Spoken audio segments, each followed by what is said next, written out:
am back for the first time in a while. The webcam hasn't been working as well as I'd like. The video has been really fuzzy. It's also not been picking up audio. So hopefully this video works. Okay, I'm gonna do the Elite XC on CBS. Chase, of course, did WEC. I was going to do WEC, but then Chase did it on my account, and that's not, you know, something against Chase. That's just my reason why I'm probably not going to do it. Anyways, there's only about 5 fights I'm going to bother breaking down, just because I don't think anyone is going to really appreciate the others, so to speak. So, starting off, we have a heavyweight bout between Brett Rogers and John Murphy. Brett Rogers is 6-0. He's out of Team Bison, which is most famous for Sam Morgan. He has some serious power in his hands, and he has some pretty good striking. Coming off of a big knockout of James Thompson, which is a big win for him. It's gonna, I think, start to skyrocket his career a little bit. He's facing John Murphy, pardon me. It's a bit of a gimme fight. I'm just looking at him really quick. He's from a team I've never heard of. He's a bit smaller, and he lost to Houston Alexander by strikes, and that's not really a good sign when you're facing a guy who can take a punch better than Houston Alexander, I think, and who probably hits a lot harder than Houston Alexander. Is a lot bigger and a lot taller. So I gotta go easily with Brett Rogers on this one. Probably in the first round, to be honest, and it's going to be a knockout or a TKO via punches. Next up, an actually pretty interesting fight. Joey the Dream Smasher Villasenor versus Phil the New York Badass Baroni.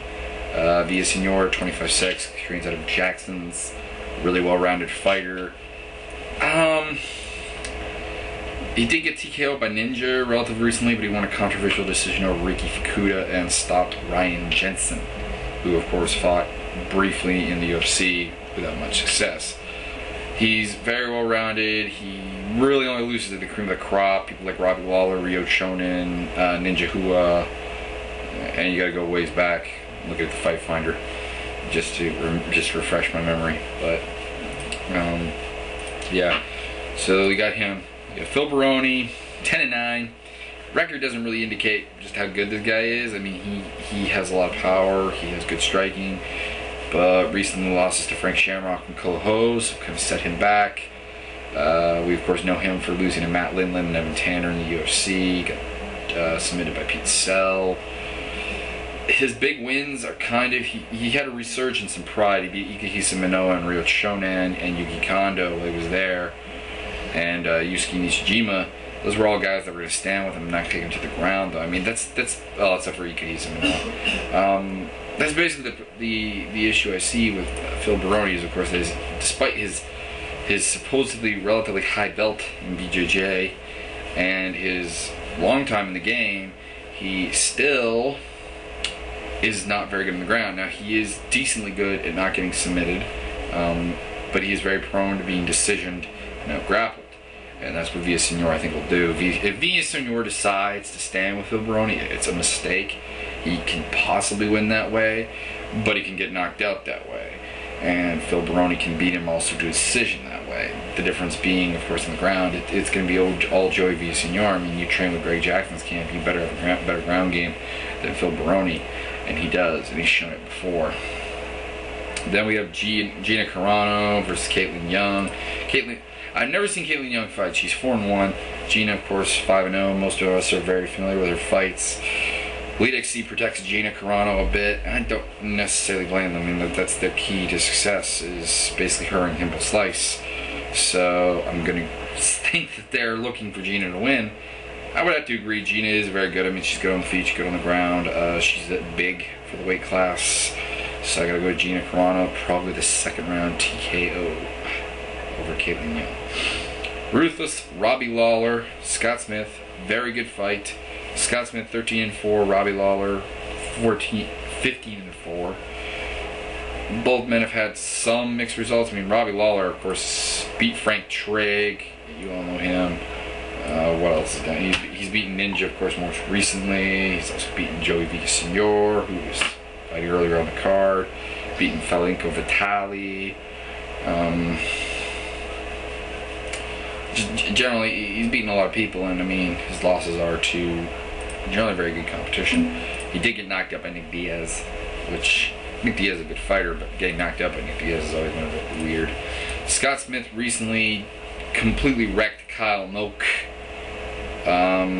He's riding a 2-fight winning streak after losing to Ed Herman, which bounced him from the UFC. Basically, we have a striker versus striker matchup with both guys with very good wrestling backgrounds. Both guys have pretty good camps back in Scott Smith's at, I think he's at Capital City Fighting Alliance right now, which is a good camp. That's a Riot Favors camp. And Ruthless Robbie Lawler is, of course, at Team Hughes with Matt Hughes, which is not as good as MFS, but it's still a good team. I gotta go with Lawler because I gotta give him the advantage of more consistency and the advantage in power. I'm gonna say it goes to the second round because Scott Smith, he's got a good chin, but Smith, he sometimes comes out very unprepared, it seems, and that I think will hurt him if he doesn't come prepared. It's not so much not physically prepared, like gassing or something, but it seems like just mentally not there. So gotta go with Lawler. Kimbo Slice versus Colossus Thompson.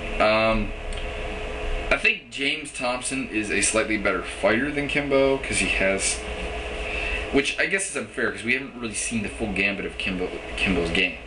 That's sort of a, we haven't seen it, so we assume it doesn't exist theory, that we assume that he still doesn't have a ground game, but I mean, with who he's training with, he should.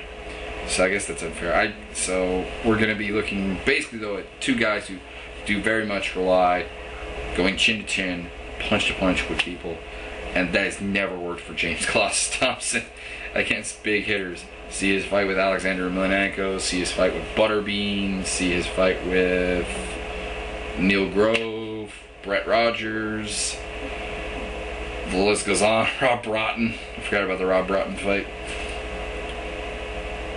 It's really that simple. He is a bit chinny, and that's a problem when you're going up against Kimbo, who has finished people. Tank Abbott, not the greatest people, like guys like Tank Abbott and Bo Cantrell, and people still think Bo Cantrell was paid to take a dive, or he just took a dive. This doesn't change the fact that Kimbo has a better chin.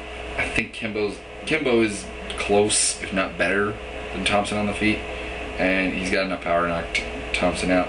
That being said, we haven't really seen Kimbo get hit on the button. Tank Abbott didn't quite do it. Bo Cantrell doesn't have the power to do it.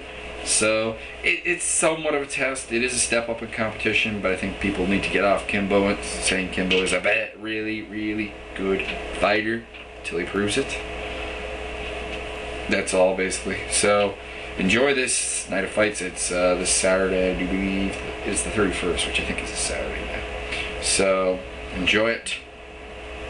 Watch it. I wish they put on some closer fights, but the Lawler-Smith fight will be great if Scott Smith comes to fight, and the Villasenor-Baroni fight should be pretty entertaining as well. So I will see you guys whenever I do a video next. I don't know what event that'll be, I don't know when that'll be, but it should be somewhat soon.